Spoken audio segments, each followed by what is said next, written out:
Lungsod ng Baguio patuloy na dinadagsa ng mga turista ngayong holiday season. Ang detalye sa ulat ni Jonathan Llanes ng PTV Baguio.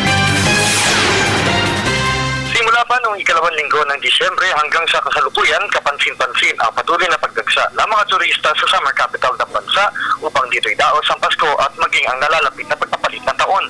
Partikular na pinuntahan ng mga turista dito ay ang Burnham Park, Bright Park, Mansion House, Mines View, Lourdes Grotto, Tamawan Village, Benguet Museum, Strawberry Farm sa La Trinidad, Benguet at iba pang tourist destination sa lungsod at ng lalawigan. Kabilang din sa dinayo dito ay ang Baguio Country Club at ang pinakamalaking mall sa lungsod upang muling ilunsad ang kanilang Christmas Village na siya namang inaantabayanan ng mga residente at turista dito. Kaugnay ito, naging fully booked ang mga hotels at inns na siyang naging sanhi ng malawakang pagkakabalam sa daloy ng traffic sa iba't ibang pangunahing destinasyon ng mga turista.